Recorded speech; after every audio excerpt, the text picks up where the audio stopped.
From the outside, my life looked like the American dream. I was Brad Thompson, 35 years old, husband to Sarah, 34, father to two incredible kids, Lily, 8, and Max, 6. We lived in a cozy suburban home with a big backyard, family movie nights, and Sunday pancake breakfasts. But underneath it all, the cracks were starting to show. It began with little things. Sarah, who used to leave her phone lying around the house, started keeping it glued to her side. She'd smile at messages she wouldn't share, and she'd lower her voice when taking certain calls. I told myself it was nothing. After all, she'd just gotten a promotion at her marketing job, and work had been demanding lately. Then came the absences, random dinners with coworkers, last-minute gym sessions, and an overall air of distraction. When I asked her about it, she'd brush me off. Brad, it's nothing. You're being paranoid. Paranoid. That word stuck with me.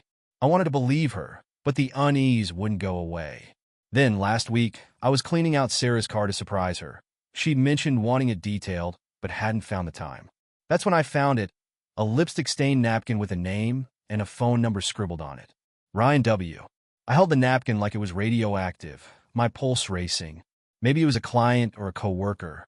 Maybe it was nothing. But the way my stomach churned told me it wasn't. I tucked the napkin into my pocket and went back inside, trying to act normal. But as I sat at the dinner table with Sarah and the kids that night, watching her laugh and joke like nothing was wrong, the question started gnawing at me. Who was Ryan W.? After finding that napkin, I couldn't shake the feeling that I was holding the first thread in a web of lies. But I didn't want to jump to conclusions. I needed to know for sure. The next evening, Sarah said she had a late meeting at work. She kissed me on the cheek, grabbed her purse, and disappeared out the door. As soon as her car pulled away, I found myself pacing the living room, my heart pounding. Then it hit me, the napkin. I pulled it out of my wallet and stared at the scrawled name, Ryan W.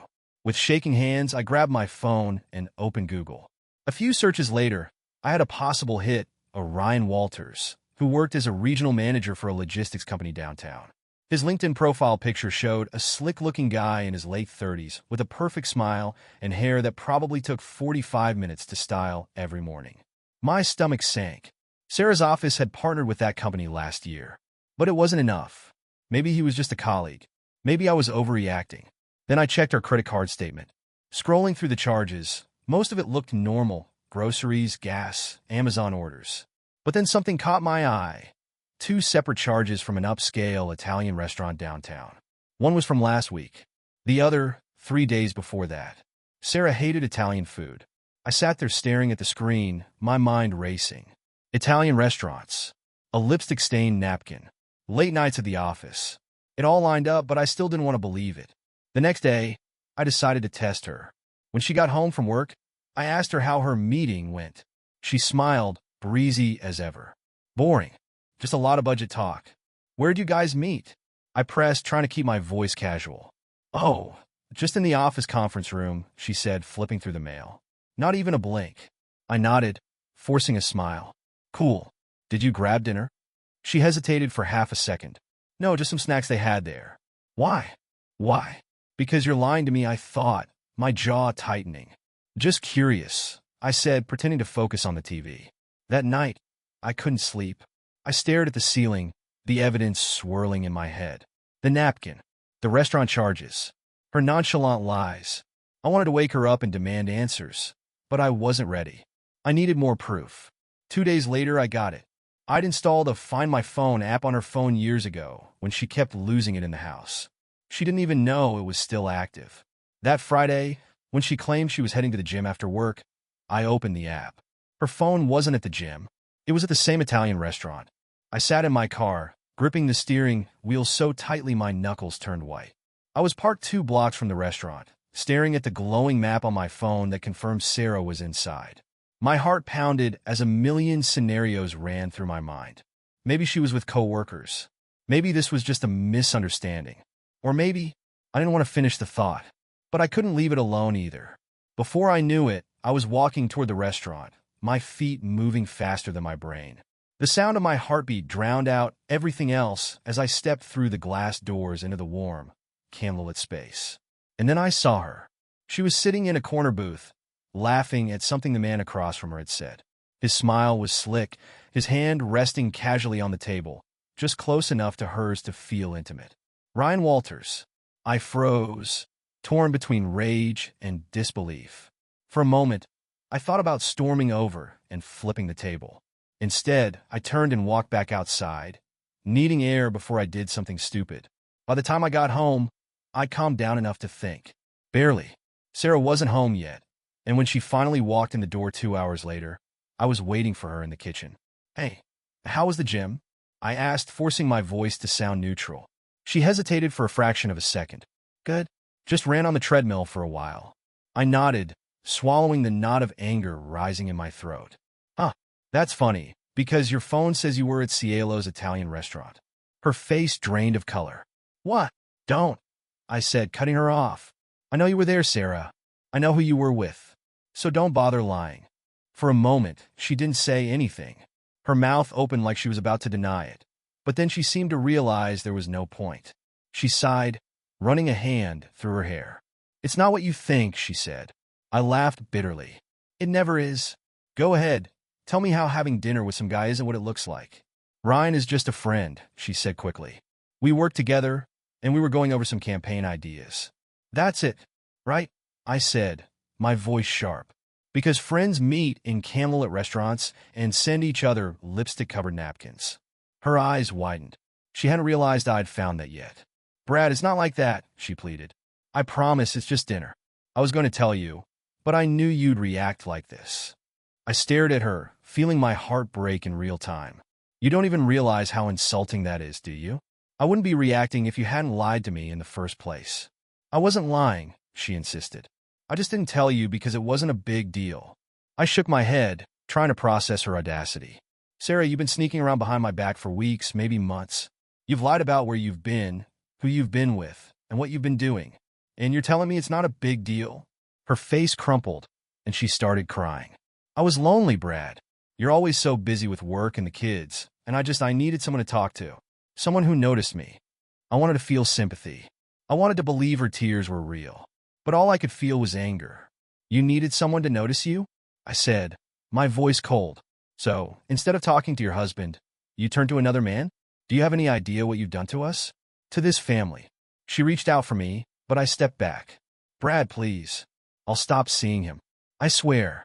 It didn't mean anything. I stared at her, the woman I thought I knew, and wondered how we'd ended up here. Don't make promises you can't keep, I said finally. Because if I catch you lying again, I'm done. She nodded, tears streaming down her face. I'll fix this, Brad. I swear. But as I walked away, the sick feeling in my gut told me this wasn't over.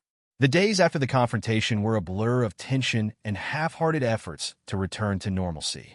Sarah promised she'd cut off contact with Ryan, but I didn't believe her. Not really. Trust is fragile, and hers had shattered. She tried, though. I'll give her that. She deleted Ryan's number, blocked him on social media, and even offered to let me check her phone whenever I wanted. But it felt performative, like she was trying to convince me rather than actually take responsibility. Meanwhile, I couldn't stop replaying everything in my head. Every late night, every laugh I'd ignored, every stupid moment where I convinced myself I was imagining things. The worst part was trying to hide it from the kids. Lily and Max picked up on the tension almost immediately. Why is Mom crying? Max asked one night after dinner. She's just tired, buddy, I said, forcing a smile. Work has been rough lately. Lily wasn't as easily fooled. She watched me closely, her big brown eyes full of questions she didn't know how to ask. It broke my heart. I started keeping my distance from Sarah. We still shared the same bed, but I stayed on my side, barely speaking to her. I couldn't bring myself to look at her the same way anymore. Every time I tried, all I could see was her sitting in that restaurant, laughing with someone who wasn't me. One night, about a week after the confrontation, she tried to bridge the gap. Brad, she said softly, her voice breaking the silence in the dark. I know you don't believe me, but I'm trying. I really am. I miss us. I miss you. I didn't respond right away. I stared at the ceiling, willing myself to feel something. Anything other than anger. Finally, I said, I miss us too, but I don't know if we can ever go back to the way things were. She sniffled, and I could tell she was crying again. We can. We have to. I'll do whatever it takes. I wanted to believe her, For the kids, for the life we'd built. But deep down, I wasn't sure if I could. The next day, I decided to start therapy. Not couples counseling, just for me. I needed to talk to someone who wasn't emotionally involved in this mess. When I told Sarah, she looked surprised but supportive. I think that's a good idea, she said, nodding. I don't need your approval, I replied, sharper than I intended. Her face fell, and I felt a pang of guilt. But I didn't apologize. I couldn't. Therapy helped, but it also forced me to confront some hard truths. Why do you want to save this marriage? My therapist asked one session. The question caught me off guard. Because we've been together for 12 years. Because we have kids. Because I love her. Or at least I did. She tilted her head, her pen hovering over her notepad. And do you think love is enough? I didn't answer. I didn't know. As the weeks went on, Sarah's promises felt emptier and emptier. She still cried and still apologized, but her actions didn't match her words. One night, I caught her scrolling through old photos on her phone, photos of her and Ryan. When she realized I was watching, she quickly locked her screen and mumbled something about deleting memories. I walked out of the room without saying a word. That was the night I started planning my next move. By the time I found the second set of messages, I was already numb. The first betrayal had drained me of shock, and now I was left with something colder, harder, a detached kind of clarity. It started with her laptop. Sarah wasn't great with technology, and she often forgot to log out of her accounts. One evening, when she left for book club, I noticed her laptop sitting on the kitchen counter, still open. I hesitated, my hand hovering over the keyboard. Part of me hated the idea of snooping again, but the other part, the part that couldn't ignore the lies, knew I needed to see. It didn't take long. Her email was logged in, and there it was, a string of messages to someone named Chris T. The tone of the emails was all too familiar, flirty, playful, and nauseatingly intimate. Can't stop thinking about last night. When can I see you again? You make me feel alive. Don't worry, Brad doesn't suspect a thing. I stared at the screen, my hands shaking. This wasn't Ryan. This was someone new. Someone she'd started seeing even after she promised to cut ties and rebuild our marriage. My chest tightened as I scrolled through the emails, each one worse than the last. There were plans for dinner, jokes about inside things I couldn't understand, and even an attachment, a picture of Sarah, smiling in the dress she'd worn on our anniversary last year. The date on the email was 2 weeks ago. I couldn't breathe. When Sarah came home that night, she was all smiles, acting like nothing was wrong. I waited until the kids were in bed, my anger simmering just below the surface. Sarah, I said, my voice cold. She looked up from the couch, her smile faltering. What's wrong? Who's Chris? Her face went pale, her hands freezing mid-motion as she adjusted a throw pillow. I don't know what you're talking about. I pulled out her laptop and opened the email. I didn't even need to say anything. Her eyes darted to the screen, her mouth opening and closing like she was searching for the right words. Finally, she stammered, Brad, it's not what it looks like. I laughed, the sound bitter and sharp. Oh, please, Sarah, don't insult me. We've done this dance before, remember? You promised me you'd stop. You swore you were done with this. And now I find this. Tears welled up in her eyes, but I didn't care. Not this time. It was a mistake, she said, her voice trembling. It didn't mean anything. Stop, I snapped, cutting her off. Don't you dare stand there and tell me it didn't mean anything. This wasn't a mistake, Sarah. This was a choice. You chose to betray me again. She started crying, her face crumpling as she tried to reach for me. Please, Brad, I'll end it. I'll fix this. Just give me one more chance. I stepped back, shaking my head. No, I gave you a chance.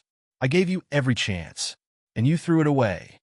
The room was silent except for her sobs. I felt nothing. The next morning, I called my lawyer. I didn't tell Sarah I was meeting with a lawyer. It felt pointless to have another argument about her excuses or promises. She'd made her choices, and now it was time for me to make mine. The meeting was surreal. Sitting across from a calm, professional woman in a sleek office, I explained the situation, feeling both detached and raw at the same time. I want to protect my kids, I said firmly. That's my top priority. The lawyer nodded, taking notes. Understood. Do you have evidence of infidelity?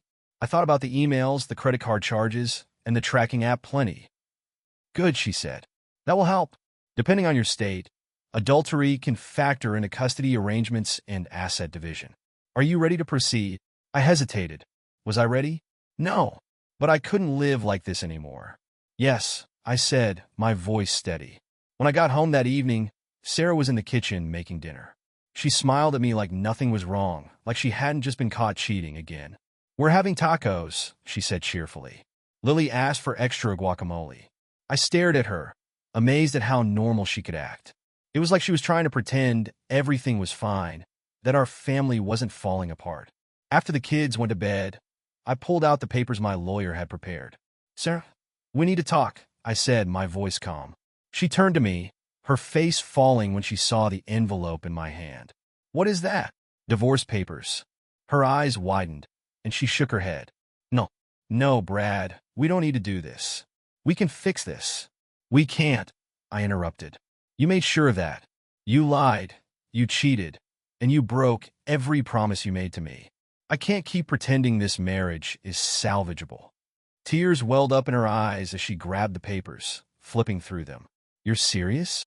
As serious as the two affairs you had, I said, my voice cold. I've already spoken to a lawyer. If you don't want this to get ugly, you'll sign them and work with me to figure out custody and finances. Her face twisted, and for a moment, I thought she was going to lash out. But then she crumpled, sinking into a chair. I didn't mean for it to get this far, she whispered, her voice trembling. I felt so alone, Brad. You were always working, always distracted. And I made mistakes. But I never stopped loving you. I stared at her, trying to feel something other than anger. But all I could think about were the lies, the secrets, the dinners she shared with men who weren't me. If you loved me, I said finally, you wouldn't have done this. Not once. Not twice. Not ever. Her sobs filled the room, but I turned and walked away. That night, I slept in the guest room, and for the first time in months, I felt a strange sense of peace. After serving Sarah the divorce papers, I expected resistance. What I didn't expect was betrayal from someone I thought I could trust. Kevin had been my best friend since college. He was the guy who helped me move into my first apartment, who stood next to me at my wedding, and who babysat my kids when Sarah and I needed a date night. If there was anyone I thought I could count on during this nightmare, it was him. So when I met Kevin for drinks to vent about the divorce, I was unprepared for what he said. You're finally going through with it, huh? He said, sipping his beer. Yeah, I replied, running a hand through my hair. I can't keep living like this. She's been lying to me for who knows how long. I can't believe she would do this to us. To the kids. Kevin nodded, avoiding my eyes. Yeah, man, it's rough. Something about his tone felt off, but I couldn't put my finger on it. You okay? I asked. He hesitated, then sighed heavily. Look, Brad, I need to tell you something. I set my drink down, my stomach tightening. What? He wouldn't meet my gaze. I knew. My heart stopped. What the hell do you mean you knew? He shifted uncomfortably. About Ryan. I knew about him. I stared at him, my mind racing. For how long? A few months, he admitted, finally looking up. Sarah told me. She said it wasn't serious, just something she needed to get out of her system. I thought. He stopped, shaking his head. I thought it wasn't my place to say anything. I felt like the ground had been ripped out from under me. You thought it wasn't your place? Kevin, you've been my best friend for 20 years. How could you keep something like this from me? He winced, his shoulders slumping. I didn't want to get in the middle of it, Brad. I figured she'd stop, that it wasn't worth blowing up your marriage over something that might just fizzle out. Fizzle out? I said, my voice rising. Kevin, she didn't just fizzle out. She cheated on me with 2 different guys. And you just sat there knowing, saying nothing. I'm sorry, he said, his voice barely above a whisper. Sorry doesn't fix this. I snapped. You were supposed to have my back. You were supposed to be my friend. And instead, you sided with her? I didn't side with anyone, he protested. I was just trying to stay out of it. Well, congratulations, I said bitterly. You stayed out of it, and now I'm stuck cleaning up the mess while you play Switzerland. He didn't respond, and I realized I couldn't even look at him anymore. I grabbed my coat and stood up. Don't bother calling me, I said, my voice cold. I don't need friends who can't tell the truth. I walked out of the bar, my anger boiling over into something deeper. Losing Sarah was one thing. Losing Kevin felt like losing the last thread of stability I had left. After the fallout with Kevin, I hit rock bottom, The betrayal from Sarah, and now my best friend left me feeling isolated, like I was untethered from everything I thought was real. I was just going through the motions, taking the kids to school, going to work, and collapsing on the couch every night. Then one day, something shifted. It started small. I was at work, running late for a team meeting, when I bumped into someone near the coffee station, spilling half my cup on the floor. "Whoa, sorry about that," she said, laughing as she handed me a napkin. I looked up to see Megan, a colleague I'd exchanged a few polite words with over the years. She had kind eyes and a warm smile, the kind of presence that made you feel a little lighter just by being near her. "No, it's my fault," I said, crouching to wipe up the mess. "Guess I'm still half asleep." She chuckled. "Mondays will do that to you. Here, let me help." As we cleaned up the spill together, we started talking. At first, it was just small talk, work, the weather, a funny thing her cat did that morning.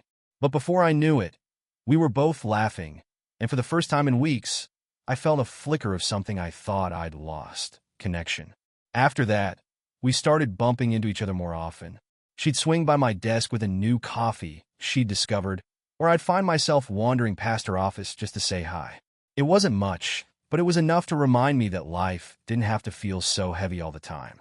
One Friday afternoon, as I was packing up to leave, Megan stopped by my desk. "Hey, a bunch of us are grabbing drinks after work," she said. "You should come." I hesitated.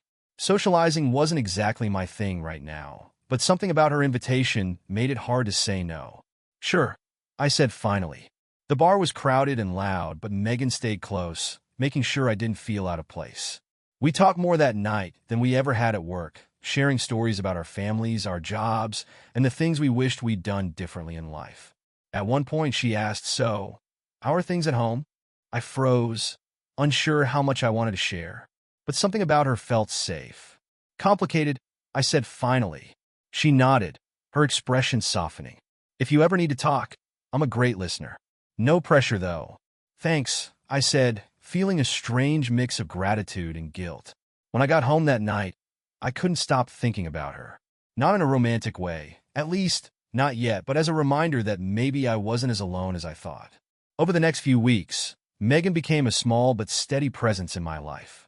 She didn't push, didn't pry, but she was always there with a kind word or a shared laugh.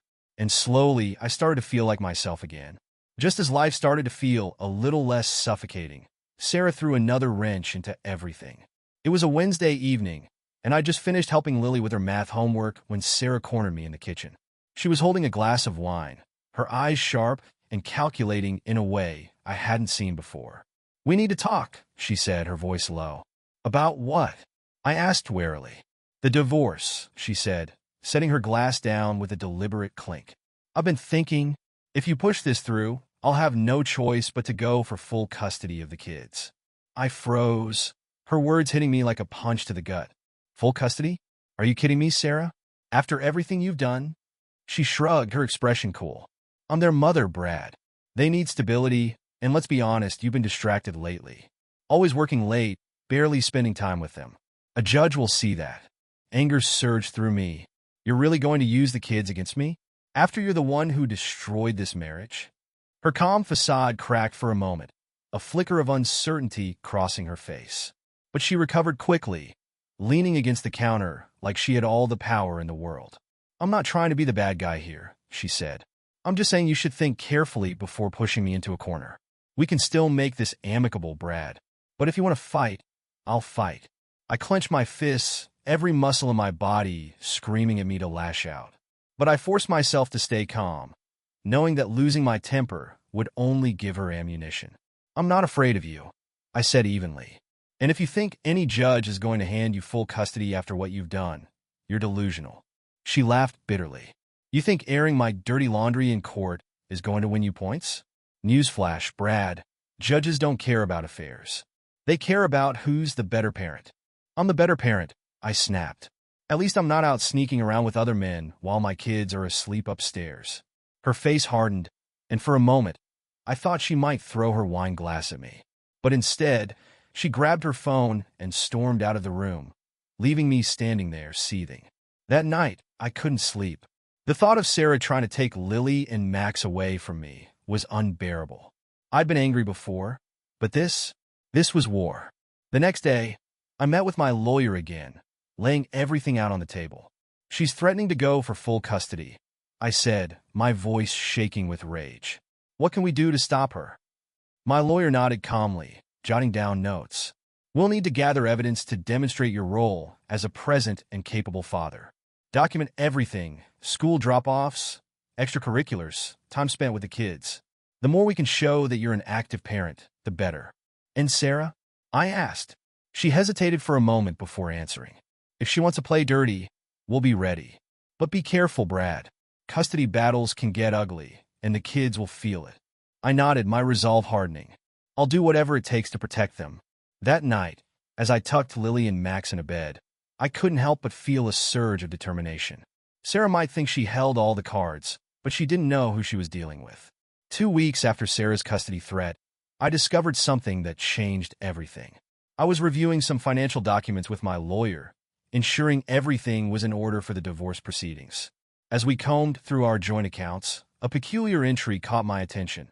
A series of regular, sizable transfers to an account I didn't recognize. What's this? I asked, pointing to the screen. My lawyer frowned. It's not one of your joint accounts? No, I said, my pulse quickening. She tapped her pen against the desk, her brow furrowed. Let me run a trace on this. It might take a day or two, but if it's tied to Sarah, we'll find out. I spent the next 48 hours in a haze of suspicion and anger. Sarah had already lied about so much. Was she hiding money too? What else hadn't I seen? When my lawyer called me with the results, my worst fears were confirmed.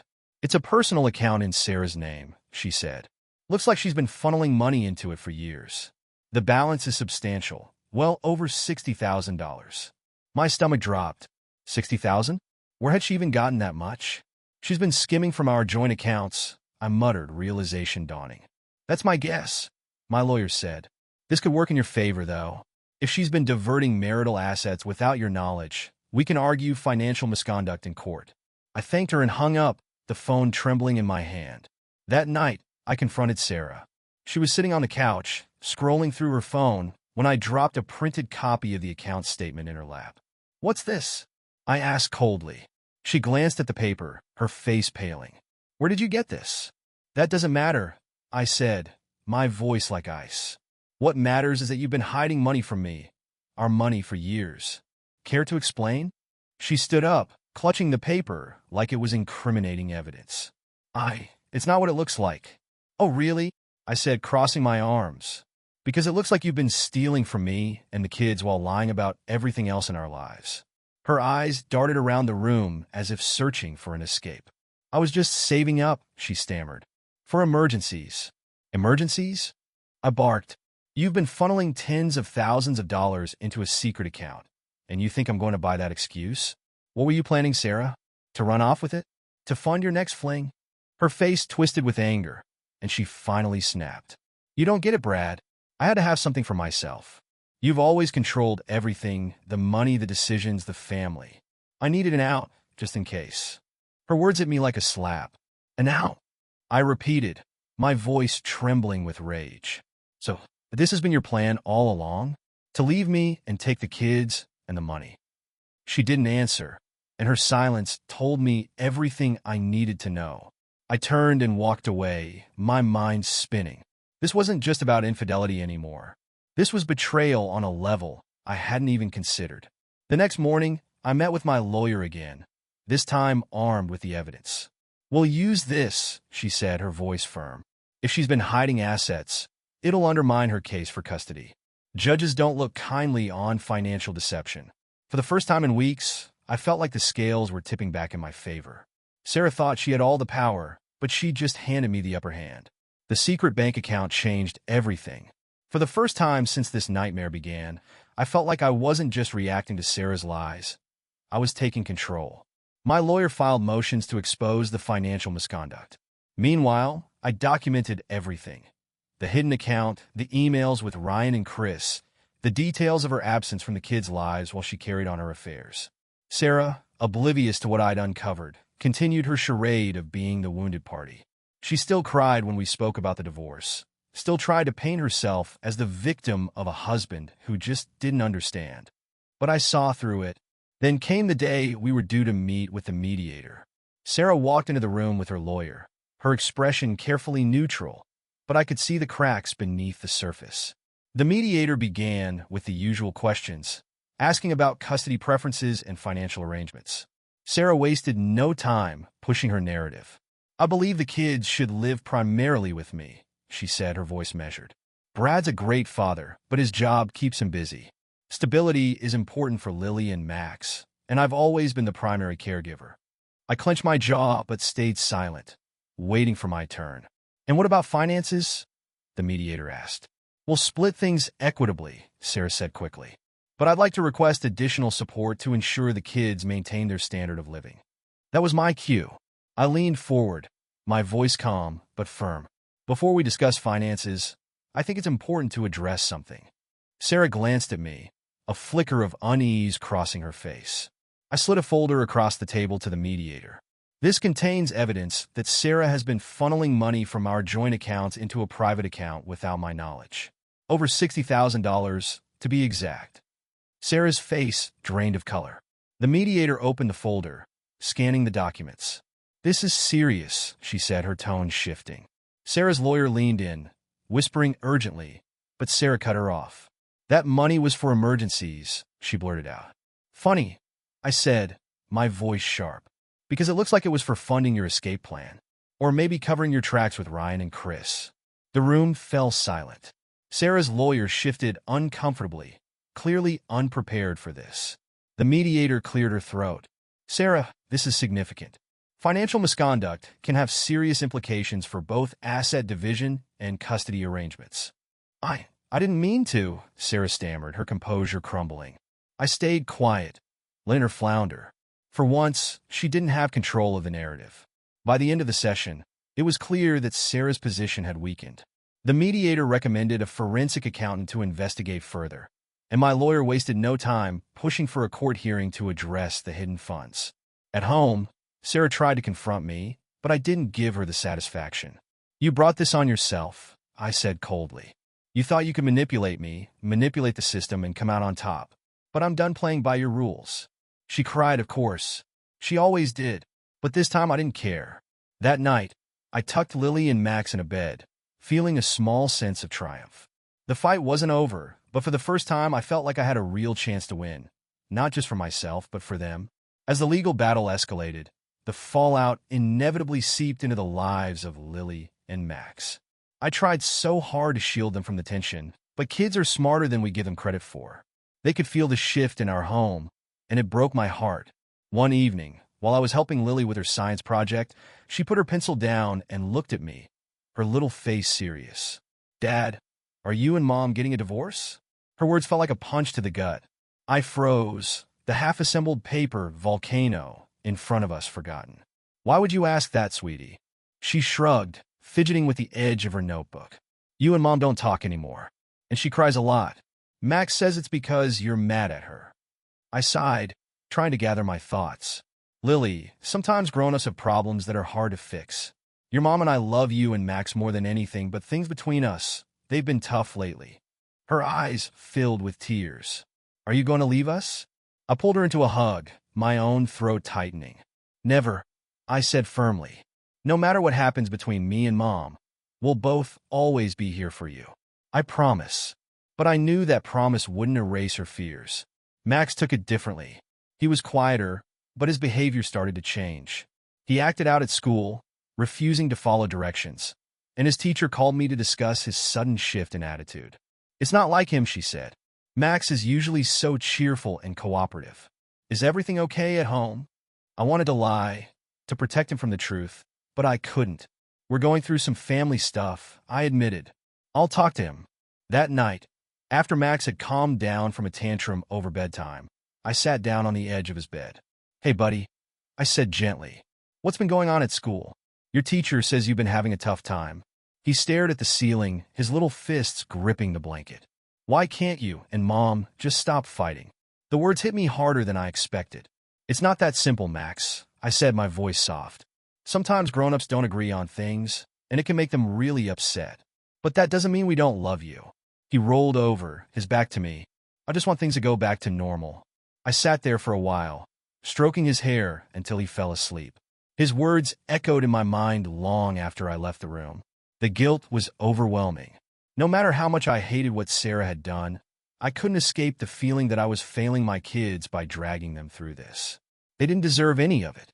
The next day, I called the therapist I'd been seeing and asked for recommendations for child counseling. If Lily and Max were going to navigate this mess, I wanted to make sure they had the tools to process it. When I brought it up with Sarah, she was surprisingly agreeable. They need it, she said quietly. I've been trying to talk to them, but I don't know what to say. I nodded, not trusting myself to respond.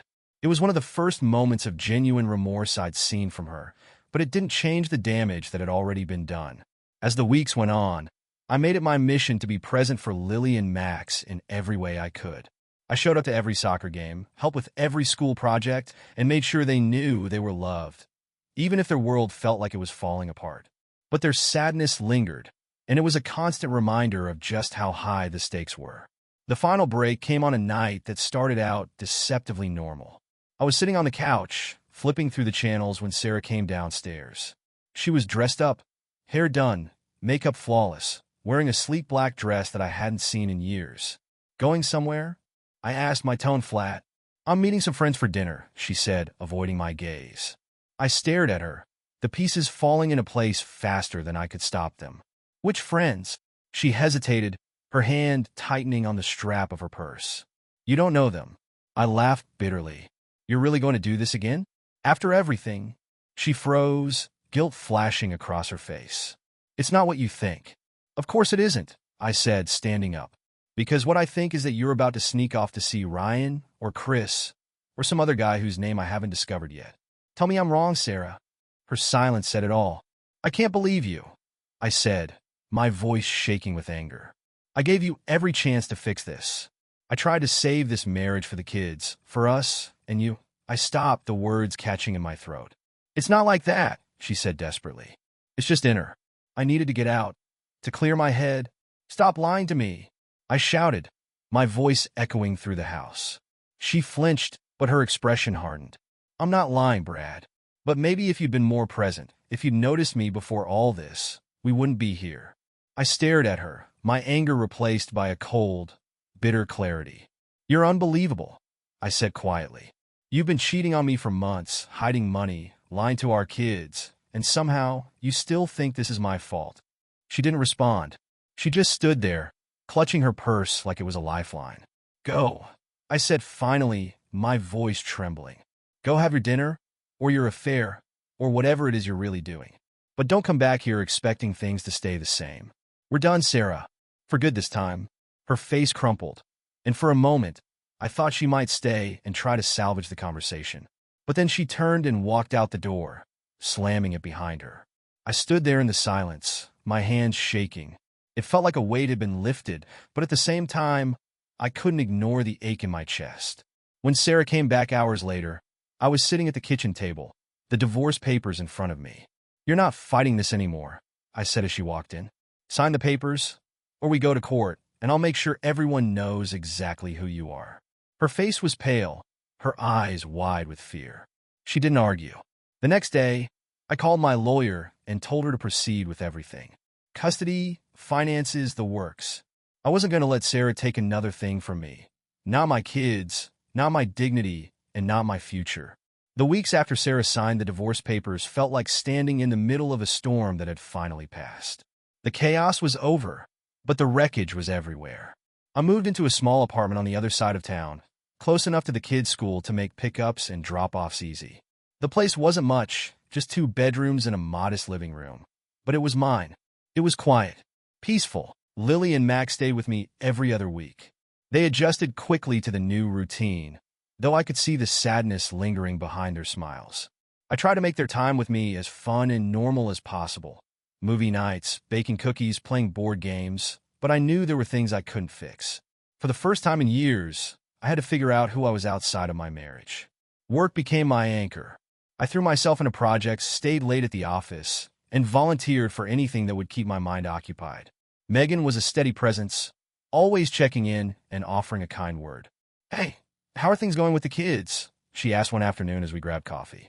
Better, I said honestly. They're resilient. More than I expected. And you? I hesitated, then shrugged. Some days are easier than others. She smiled gently. You're doing better than you think. Her encouragement meant more than I wanted to admit. One Friday, when the kids were at Sarah's, Megan invited me to a small gathering at her place. It was just a few co-workers, nothing formal, but it felt good to be around people again. We talked, laughed, and shared stories late into the evening. At one point, Megan handed me a drink and sat beside me on the couch. You seem lighter, she said, studying me. Lighter? I asked, raising an eyebrow. Like you're finally letting go of all that weight you've been carrying, she said. It looks good on you. Her words stayed with me long after the gathering ended. For the first time, I felt like maybe there was a version of my life that wasn't defined by Sarah's betrayal. But moving on wasn't just about work or new friendships. It was about rebuilding myself piece by piece. I started running again, something I hadn't done in years. The steady rhythm of my feet hitting the pavement became a kind of therapy, a way to quiet the noise in my head. I also began seeing a therapist regularly, working through the anger, guilt, and sadness that had built up over the years. It wasn't easy, but it helped. Most importantly, I focused on being the best father I could be. I showed up for Lily and Max every single day, proving to them, and to myself, that I could be their rock, no matter what. Sarah, on the other hand, seemed to struggle. Word got back to me that her social circle had grown distant. People didn't want to be associated with her after the truth about her affairs and financial deception came to light. Once, when I dropped the kids off at her house, she looked at me with tears in her eyes. I didn't mean for it to end like this, she said quietly. I nodded, but didn't respond. There was nothing left to say. Now that the dust has settled, I found myself reflecting on the last year and how it changed everything I thought I knew about love, trust, and family. The pain Sarah caused was deeper than anything I'd ever experienced, but in a strange way, it also forced me to grow. Looking back, there are things I wish I had done differently. Maybe if I'd paid more attention earlier, the cracks in our marriage wouldn't have widened so much. Maybe if I'd spoken up about my feelings instead of burying them under work, things would have turned out differently. But then I remind myself, Sarah made her choices. No amount of self-blame can change the fact that she betrayed my trust, lied to my face, and hurt our family. I've learned a few hard lessons through all of this, and if sharing them helps even one person avoid the mistakes I made, it'll be worth it. 1. Trust your instincts. If something feels wrong, don't ignore it. I spent months convincing myself that Sarah's behavior was normal, that I was imagining things. But deep down, I knew the truth long before I found the evidence. 2. Set boundaries early. Healthy relationships require clear boundaries and mutual respect. If someone consistently crosses those boundaries, they're showing you who they are. Believe them. 3. You can't fix someone who doesn't want to change. I spent so much energy trying to save my marriage, but in the end, Sarah didn't want to be saved. She wanted the freedom to do as she pleased, no matter the cost. 4. Your kids deserve stability. Lily and Max were my biggest motivators during the hardest moments. I wanted to show them what strength and resilience looked like, even when I felt like falling apart. 5. It's okay to let go. Holding on to something broken will only hurt you more. Letting go of Sarah wasn't just about ending our marriage. It was about reclaiming my dignity and finding peace. Today, I'm in a better place. My relationship with Lily and Max is stronger than ever, and I've started to build a life that feels like mine again. I've reconnected with friends, picked up hobbies I've forgotten about, and even started dating, though I'm taking it slow. Megan and I have grown closer, but we're keeping things casual for now. She's been a bright spot in my life, a reminder that kindness and connection are still possible, even after heartbreak. To anyone reading this who's going through something similar, I want you to know that it gets better. It's not easy, and it's not quick, but you will get through it.